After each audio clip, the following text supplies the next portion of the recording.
Boa noite. Pode ser um pouco melhor. Boa noite. Como já fui apresentado pelo Lisandro, meu nome é José Eduardo, tenho 24 anos, sou casado com a Jéssica. E antes de começar a pegar a palavra, eu queria dizer que é muito bom estar aqui nessa noite, podendo falar, podendo conversar um pouco da palavra de Deus, mas eu sinto algo muito especial por esse grupo, porque eu tive a graça de nascer, de crescer dentro da igreja, de ver o meu pai dentro desse movimento da Renovação Carismática Católica, e desde pequeno sempre convivi com isso, com esse ambiente. Comecei no grupo de jovens com 14 anos, no grupo de jovens Exército do Amor de Cristo, lá em Torres, mas mesmo vivendo, nascendo dentro da igreja, o meu verdadeiro batismo com o Espírito Santo nasceu aqui nesse grupo, em Capão da Canoa. Morei minha vida inteira em Torres. Em 2009 para 2010 eu vim para Capão. 2 anos depois comecei a servir e foi aqui nesse grupo onde a minha vida verdadeiramente foi transformada. Onde, apesar de ter crescido e nascido dentro da igreja, foi aqui que eu verdadeiramente fui batizado pelo Espírito Santo. Foi aqui nesse grupo onde eu verdadeiramente senti o desejo de ser santo, senti o desejo de buscar a santidade, onde desde o dia 19 de abril de 2012, eu me decidi por ser santo. Não sou santo, não sou perfeito, mas desde lá todos os dias eu acordo com esse desejo no meu coração, de ser alguém melhor, de buscar ser alguém melhor, e tudo isso nasceu aqui, nesse grupo. Por isso eu queria te dizer, meu irmão, que se tu passa por alguma tribulação, de que se tu tem alguma dúvida de que esse é o lugar certo para se estar nessa noite, de que esse é o lugar certo para se estar todos os domingos, eu quero te dizer uma coisa: Deus te trouxe aqui. Talvez tu tenha algum motivo, como um amigo, uma namorada, mas na verdade não. Ele talvez tenha se usado dessa pessoa, mas foi Deus que te chamou aqui. Foi Deus que te chamou nesse grupo. Mas para que as profecias possam ser realizadas, é preciso do nosso sim. É preciso que nós possamos escutar a Deus. Você quer escutar verdadeiramente a palavra de Deus nessa noite, sim ou não? Sim. Irmão, ser santo é uma coisa, buscar a santidade é uma coisa muito difícil. Por isso, se você quer verdadeiramente buscar a Deus, o teu sim tem que ser mais forte. Porque o que a gente fala é o que o nosso coração está cheio. Você quer buscar ter uma vida diferente? Você quer buscar a santidade, sim ou não? Amém. Quem trouxe a Bíblia? Bastante gente, melhor do que no meu grupo de oração. Eu hoje sirvo no grupo de oração Exército do Amor de Cristo. Tenho a missão de coordenar o meu grupo de oração jovem lá em Torres e também de coordenar o Ministério Jovem da Diocese. Gostaria então que nós pegássemos a primeira epístola de São Pedro, capítulo 1, versículos do 14 ao 16. Primeira epístola de São Pedro, capítulo 1, versículos do 14 ao 16. 1 Pedro, capítulo 1, 14 ao 16. Amém ou misericórdia? Amém? Como filhos obedientes, não vos conformeis com os desejos pecaminosos de outrora, do tempo da vossa ignorância. Ao contrário, assim como é santo aquele que vos chamou, também vós tornai-vos santos em toda a vossa conduta, porque está escrito: sede santos, porque eu sou santo. Ao contrário, assim como é santo aquele que vos chamou, também vós tornai-vos santos em toda a vossa conduta, porque está escrito: sede santos, porque eu sou santo. Para que nós possamos entender o que essa palavra vem dizer para nós hoje, ainda que pareça óbvio o chamado de Deus para nós hoje, é preciso que nós possamos entender antes o contexto em que isso aqui estava escrito. A primeira epístola de São Pedro, esse livro aqui da Bíblia, foi escrito, obviamente, por São Pedro, né? Pedro escreveu essa epístola para 5 povos da Ásia Menor. Um território onde Paulo já havia evangelizado, ou seja, as pessoas já conheciam Deus, não tinha ali uma boa nova a ser evangelizado. As pessoas já sabiam que que Cristo tinha ressuscitado, as pessoas já tinham passado por aquele primeiro amor com Deus. Mas Pedro escreveu para aquelas pessoas, para aqueles 5 povos, porque a impressão que dava a ele é que a chama tinha se apagado. Essa primeira epístola de São Pedro, ela é tão singular assim, tão única, porque na verdade os teólogos, os estudiosos da igreja, eles não têm nem tanto interesse nessa epístola, porque não tem nenhuma doutrina da igreja nela. Não tem nenhum conteúdo doutrinal dentro dessa epístola, assim como tem nos evangelhos. Mas ao mesmo tempo essa epístola de São Pedro é tão importante, porque ela vai justamente resgatar um povo que já conhecia Deus, um povo que já acreditava no Cristo ressuscitado, mas que as chamas já se tinham apagado. Quantas vezes nós somos como esse povo, que já conhecemos a Deus, já vivenciamos a ressurreição de Cristo na nossa vida, na nossa história, e por muitas vezes é como se a chama se apagasse, como se o que nós sentíssemos, como se todas as nossas certezas acabassem por virar dúvidas. E é por isso que Pedro escreve essa epístola. Porque para aquele povo estava cada vez mais difícil buscar a santidade. Para aquele povo da Ásia Menor estava cada vez mais difícil continuar acreditando em Deus e continuar querendo buscar as coisas de Deus. E aí Pedro faz uma exortação muito forte. Porque está escrito: sede santos, porque eu sou santo. Deus aqui nos faz um chamado primeiro a termos Ele como exemplo. Sejam santos como eu sou santo, porque eu sou santo. A palavra santo, ela nasceu lá na Roma Antiga. Ela tinha relação a sagrado. Tudo aquilo que deve ser respeitado acima de todas as coisas. Aquilo na Roma Antiga era chamado de santo. A quem nós devemos respeitar e amar sobre todas as coisas? A Cristo, a Deus nosso Senhor. E é aqui que vem o sentido da palavra santo e da palavra santidade hoje. Muitas vezes nós achamos que santidade é algo para poucos, que santidade é algo impossível, que santidade é algo complexo. Mas, meu irmão, santidade nada mais é do que estarmos nós e Deus em plenitude um com o outro. É estarmos nós e Deus perto um do outro. Quanto mais próximo eu estou de Deus, quanto mais próximo eu estou das coisas de Deus, mais próximo eu estou de buscar a santidade, mais próximo eu estou de ser santo. Já dizia a palavra que trevas e luz não comungam. Então, quanto mais eu me aproximo de Deus, mais eu me distancio das trevas. O chamado que Pedro faz àquele povo, o chamado que Deus faz àquele povo, é o mesmo chamado que Deus faz para nós todos os dias. A santidade não é uma coisa para ser vivida somente da porta da igreja para dentro. A santidade não é uma coisa para ser vivenciada somente quando estamos próximos daqueles que partilham da mesma fé que nós. Aí seria muito fácil. Como é fácil vir dentro da igreja e falar que no meu namoro eu vivi a castidade, que eu vivo a castidade no meu namoro.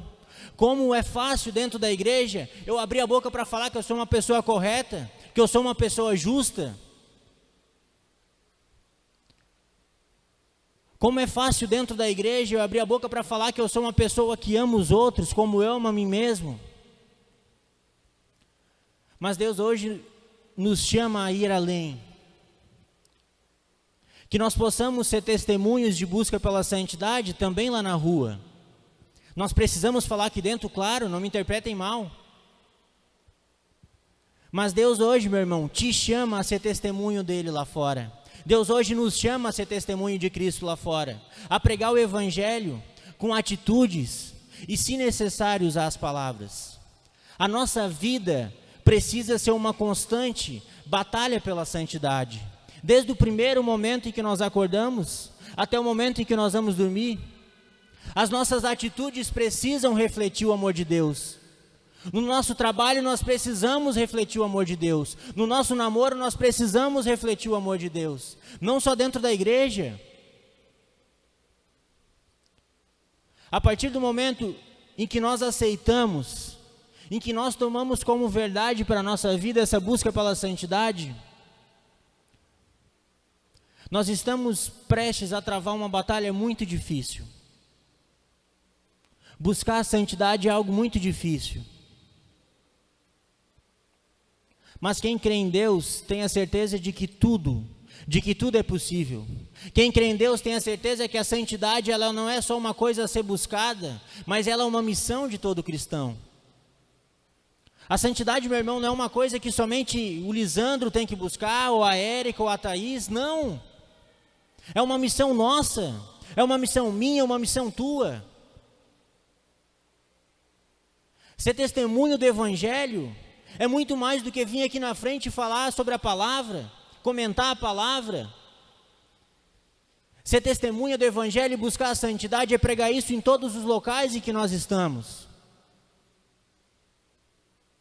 A igreja cada vez mais e mais precisa de santos, santos jovens, santos que estejam dispostos a viver um casamento santo, a buscar um namoro santo, a serem pessoas íntegras, a serem pessoas humildes, pessoas que buscam o bem do próximo, desprovidas de vaidade, desprovidas de orgulho. Quando Paulo chamou esse povo para ser santo, ele deu certeza apenas de uma coisa para aquele povo, de que a partir do momento que eles se decidissem pelo buscar a santidade, a vida deles seria completamente transformada. A vida deles viraria de cabeça para o ar. Eles veriam as coisas de maneira diferente, eles viveriam de maneira diferente.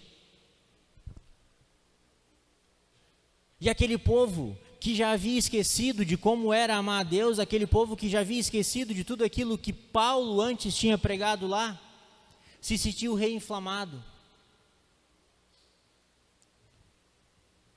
Mas para que nós possamos buscar a santidade, é preciso também que nós possamos dar alguns passos na fé. Porque a santidade é uma busca e é uma luta diária. Quando eu era mais jovem, eu achei que a santidade fosse quase que como um desfile de escola de samba, sabe? Tu chega no céu, José Eduardo, pecado 73, purgatório. José Eduardo, 7 pecados, céu. Porque eu acreditava que era o número de pecados ou a ausência deles que me fazia santo. Mas não, meu irmão, o que nos faz santo é a busca incessante por não errar de novo. Deus não olha para os nossos erros, Deus não olha para os nossos pecados. O que Deus enxerga é a vontade de uma pessoa querendo mudar. O que Deus enxerga é a vontade do José Eduardo querendo mudar. O que Deus enxerga é a tua vontade querendo viver uma vida nova todos os dias. Nós vamos cair, vamos. Nós vamos pecar. Mas o que realmente interessa para Deus é a nossa vontade de levantar de novo. A nossa vontade de levantar e buscar a santidade de novo. A santidade e o céu não é alcançado pelo número de pecados, em que aparece numa planilhinha quando a gente entra na porta do céu, não. A santidade é formada e tem como centro a nossa fé. A fé de um Deus que é misericordioso, a fé de um Deus que nos ama, mas que precisa sim da nossa luta, porque o céu é para os violentos, é para aqueles que mesmo caindo levantam de novo, e caindo levantam de novo. Você quer buscar a santidade, meu irmão, a partir de hoje, sim ou não? Sim ou não? O maior exemplo de santidade que nós temos, obviamente, é Cristo. Mas depois dele, ele deixou vários e várias pessoas. Pessoas normais, assim como eu e você. Pessoas de carne, de osso, para que servissem para nós como exemplos. Pessoas que hoje nós sabemos que são santos, mas que nasceram e cresceram assim como eu e você. Viveram uma vida em outra época, talvez, mas com tentações, com lutas. Mas eles se decidiram por ser santo. E a partir da decisão deles em ser santo, a vida deles transformou. Analisando a vida desses santos, é possível separar alguns passos para que nós possamos viver a santidade, para que nós possamos viver a busca pela santidade. O primeiro passo da busca pela santidade é a oração. Nós precisamos viver uma vida de oração. A nossa vida precisa ser uma vida de oração. Muito mais do que palavras, o nosso joelho precisa estar prostrado diante de Cristo. O nosso coração precisa estar prostrado diante de Cristo. Nós precisamos vivenciar essa oração desde o primeiro minuto em que nós acordamos até o último. Existem pessoas que precisam ter uma vida de oração de 2 horas diárias, 3 horas diárias. Mas eu te convido a partir de hoje, meu irmão, a ter uma vida de oração. Que seja 10 minutos por dia, mas que sejam 10 minutos de fidelidade. 10 minutos em que tu se reúne para conversar com o Senhor, de uma maneira muito simples. Talvez no início tu não precise rezar um rosário, porque a mudança ela tem que começar aos poucos para que ela entre no nosso coração, mas que sejam 10 minutos de conversa com Deus. Uma conversa simples, para que tu possa se abrir com Ele e contar o teu dia, contar as tuas dificuldades. Eu, por exemplo, quando vou rezar e conversar com Deus, muitas vezes eu chamo Ele de cara. Só, cara, seguinte, acontecendo isso, isso e isso. Porque muitas vezes nós esquecemos que além de Deus, Ele é o nosso melhor amigo. Além de Deus, Ele é o refúgio para a nossa alma. E nós precisamos colocar em Deus todos os nossos problemas, todas as nossas dificuldades e todas as nossas dúvidas. Mas para que isso aconteça, nós precisamos ter uma vida de oração diária. Nós precisamos ter uma vida de oração verdadeira.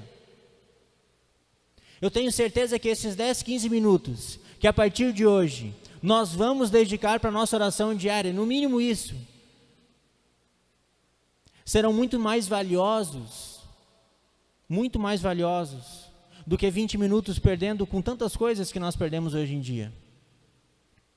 Eu tinha um celular que ele media quanto tempo eu perdia por dia em cada aplicativo de celular. Porque de tanto a minha esposa dizer que eu passava o tempo todo no celular, eu teimei com ela, disse, eu vou baixar um aplicativo que meça quanto tempo eu paro. E vou te provar que eu não perco mais do que 30 minutos no celular por dia. Cara, eu passava 2 horas e 40 minutos no aplicativo de celular. Claro, ao longo do dia, mas 2 horas e 40 minutos. 2 horas e 40 minutos que eu podia estar fazendo qualquer outra coisa. Dava tempo para rezar 2 rosários. Dava tempo para me aproveitar mais meu casamento. Dava tempo para mim ir para a academia, para mim correr na praia. Quantos minutos nós perdemos e acabamos tirando esse momento daquilo que é essencial, que é a nossa oração? O segundo passo para a busca pela santidade é o sofrimento. Muitos santos tiveram que vivenciar o sofrimento para poder ser considerados santos. Porque o ouro, ele é forjado no fogo, meu irmão. Então, se você, assim como eu, se nós nos decidimos a partir de hoje buscar a santidade, eu queria te avisar uma coisa, você vai sofrer. Vai valer a pena? Com certeza. Mas vai vir sofrimento. Santo Antão, alguém já ouviu falar desse santo? Santo Antão? O nome é esse mesmo, Santo Antão. Após se tornar freire, ele pegou esse nome, Santo Antão. Santo Antão é um santo egípcio que quando os seus pais faleceram, ele tinha 20 anos de idade. Ele era alguém muito humilde, assim, do campo. Cuidava de alguns animais, vivia com o pai, com a mãe e com a irmã. Quando os pais faleceram com 20 anos, ele acabou tomando conta da casa dele, tomando conta do campo, cultivando, cuidando dos animais. E aí, pouco depois da morte dos pais, durante uma missa, ele foi tocado pelo evangelho e pela homilia do padre e sentiu que ele tinha que largar tudo, largar todos os bens que ele tinha, largar tudo que ele tinha e viver para Cristo. E aí Santo Antão vendeu tudo que ele tinha e foi morar numa caverna no deserto, no meio de uma caverna, sozinho. E por lá ele passou por um longo período de sofrimento, por um longo período de oração. E depois desse período, as pessoas começavam a ver a vida de oração que aquele homem tinha, e começaram a procurar cada vez mais Santo Antão. E aí começou a se tornar uma comunidade em volta da caverna de Santo Antão. As pessoas iam lá pedir conselho, as pessoas iam rezar, pedir oração por Santo Antão. E aí ele já não aguentava mais aquilo ali e ele trocou de caverna a primeira vez, tentando assim resolver o problema dele. Viveu de novo um tempo de jejum e quando ele se deu por conta, havia uma nova multidão de pessoas com cabanas e nas cavernas vizinhas ao redor dele. Santo Antão é considerado o padroeiro dos monges, porque ele vivia uma vida e buscava viver uma vida muitas vezes de solidão. Com certeza sofria muito na solidão.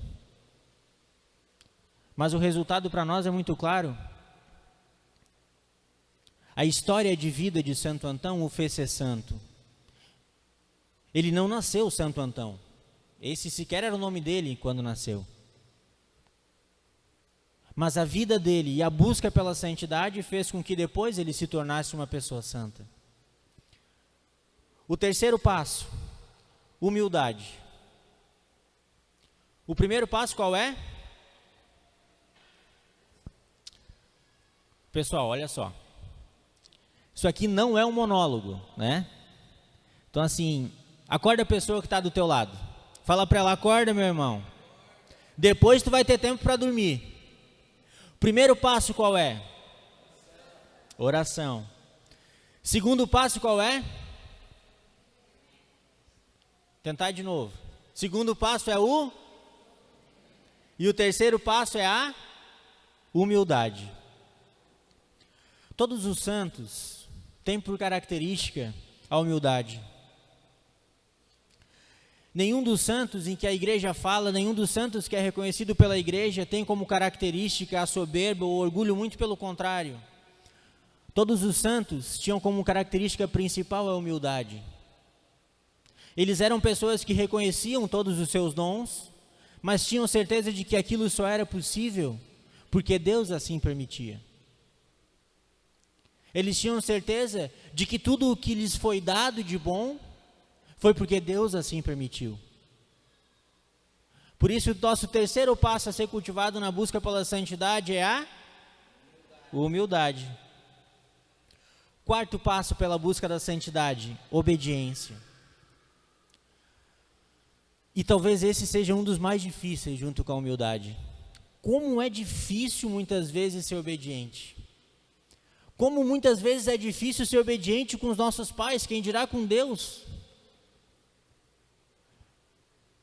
Quantas vezes nós questionamos tudo aquilo que nos é colocado, ou quantas vezes nós nem colocamos para Deus os nossos problemas porque nós temos medo de perguntar para Ele, Senhor, qual é a tua vontade aqui?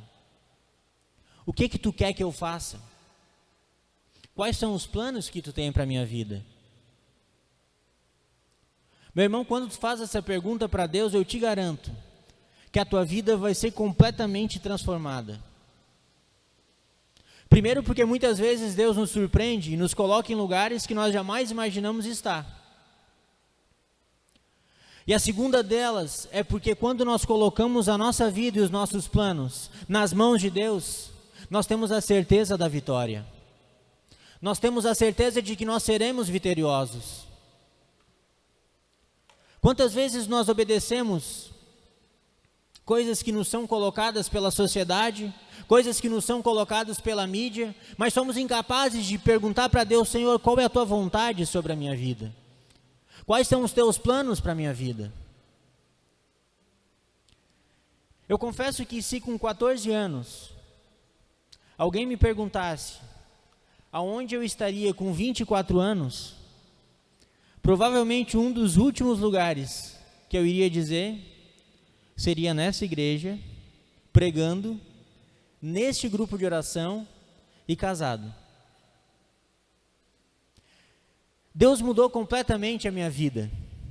A minha vida era muito diferente daquilo que era quando eu tinha 18, quando eu tinha 17.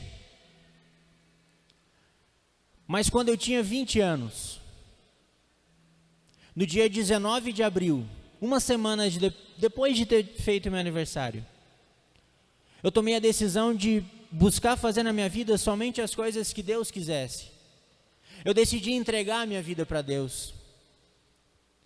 Eu decidi que eu não queria dar nem mais um passo se não fosse a vontade dEle. Na época eu tinha uma vida completamente diferente da que eu tenho hoje.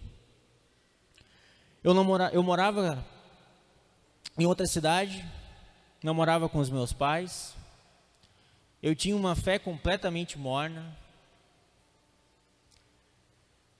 Eu jogava futebol, então eu trocava de cidade de 6 em 6 meses, de ano em ano, e a minha vida por alguns anos teve aquela rotina completamente diferente da que é hoje. Com 17 anos eu imaginava que eu ia ser bem sucedido naquilo que era meu sonho, que eu ia conseguir jogar futebol até uns 34, 35 anos, com 28, 29 eu casava, teria já guardado um dinheiro, com 35 para 40 me aposentava, ia morar em Torres, que é a minha cidade, fazendo nada, só gastando dinheiro. Essa era a vida que eu tinha sonhado para mim com aquela idade. Com 19 anos, Deus foi começando a fazer mudanças na minha vida. E a primeira delas foi trazer a minha família aqui para Capão da Canoa. Foi a primeira mudança. Porque o meu pai era um homem obediente e temente a Deus. Talvez ele não tivesse noção do quanto a minha vida teria sido transformada e a vida da minha família, do meu pai e dos meus irmãos por essa vinda para cá. Mas Deus colocou para ele que nós teríamos que vir para cá. E foi tão vontade de Deus que foi uma coisa de uma hora para outra. Nós estávamos nos mudando, a minha família, para Porto Alegre. E aí meu pai tinha um colega de serviço que trabalhava aqui em Capão da Canoa e insistiu que ele viesse aqui ver uma casa em Capão da Canoa. Meu pai tinha voltado de Porto Alegre porque ele estava fechando um negócio com um apartamento lá e nós estávamos nos mudando para Porto Alegre. Quando nós chegamos no lugar onde meu pai tinha combinado com essa pessoa, com esse colega do meu pai, ele disse: um dos corretores aqui da imobiliária vai te levar, vai te mostrar a casa. Então meu pai não conhecia a pessoa. Ele encostou o carro no lugar e tinha um outro carro encostado. Ele disse: tu trabalha lá com fulano? Ele disse: não, é que eu estou esperando, ele vai me mostrar uma casa. Mas eu também estou esperando um cliente que não veio, eu ia mostrar uma casa para ele, o senhor não quer dar uma olhada? O pai disse: não, eu vou. Meu pai foi dar uma olhada naquela casa, isso foi numa quarta-feira. Chegou em casa em Torres na quarta noite, rezou, na quinta-feira de manhã nós fechamos o negócio e na outra semana nós estávamos indo morar em Capão da Canoa. E aquilo foi uma mudança de vida para mim enorme, porque eu não gostava da cidade. Eu já não vivia mais na igreja, então eu sequer gostava do grupo de oração que tinha aqui. Eu não sabia nem o motivo, porque eu gostava das pessoas, mas eu não gostava do grupo, então eu não queria viver aquilo. Nos primeiros 4 meses eu fiquei morando em Torres porque eu rejeitei vir para Capão da Canoa. Mas nas poucas vezes que eu me coloquei em oração, Deus tinha me colocado que era necessário vir para cá. Passou o tempo, meus pais vieram para cá, eu voltei a ir embora, morar sozinho de novo, passaram-se 3 anos. E eu retornei a Capão da Canoa, vim morar com os meus pais. Foi aqui que eu tive de novo o batismo no Espírito Santo. Foi aqui que eu voltei a conhecer Deus. Foi servindo nesse grupo de oração que eu voltei a ter vontade de servir a Deus, que eu voltei a ter vontade de participar da igreja, de participar desse movimento. Foi aqui nesse grupo de oração, foi aqui nessa igreja que eu conheci a minha esposa. E nada, absolutamente nada disso teria acontecido se meu pai, 6, 5 anos atrás, não tivesse sido obediente e temente à vontade de Deus.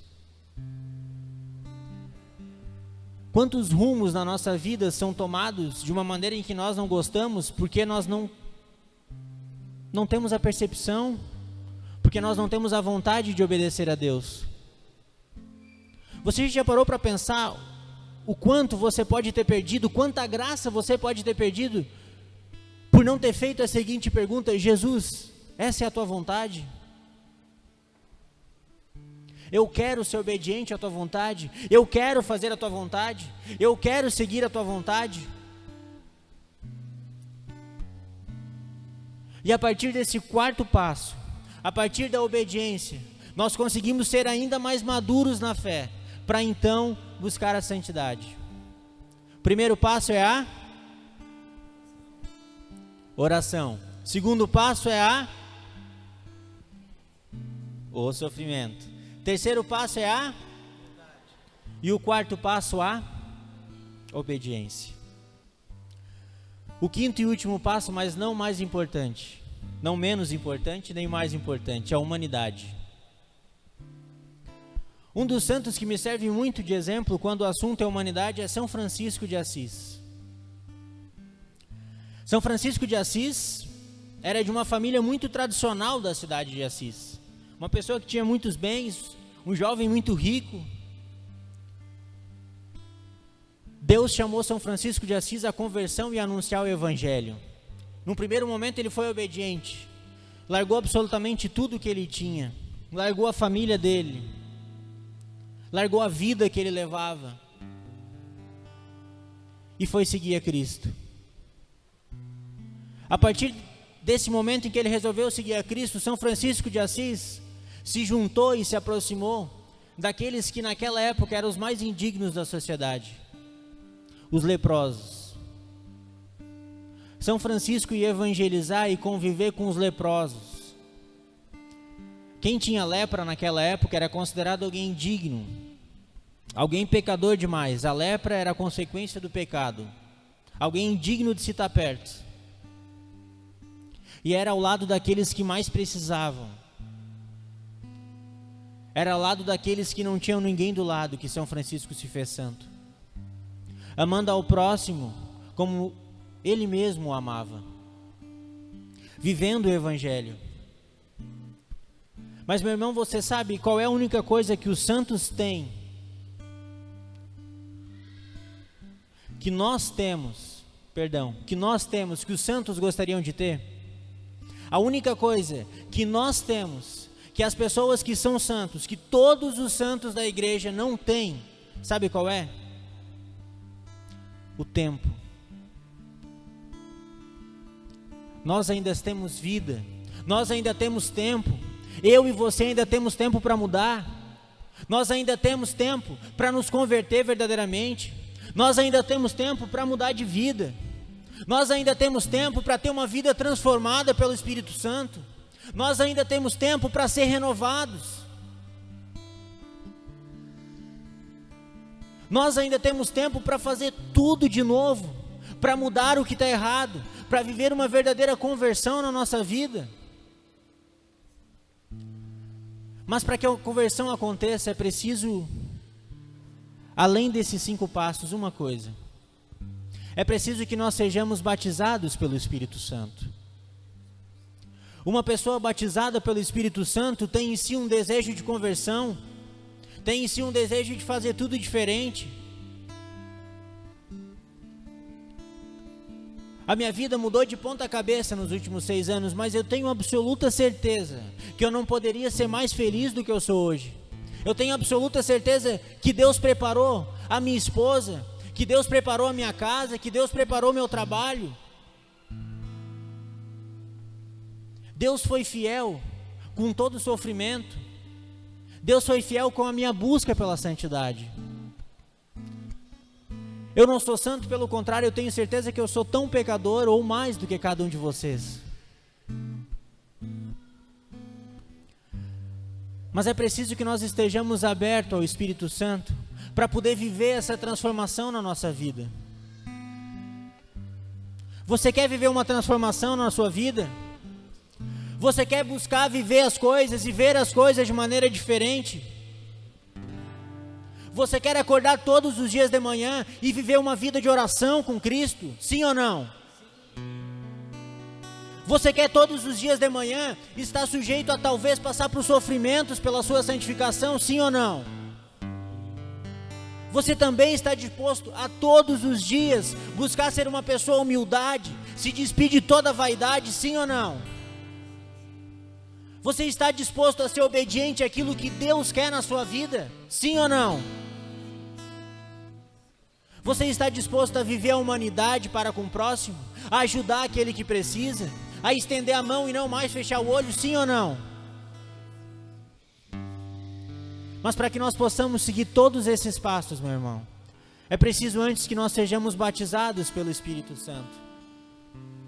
É preciso que nós renovemos esse batismo todos os dias. Que todos os dias ao levantar, nós possamos levar o Espírito Santo junto conosco na nossa vida, no nosso dia a dia.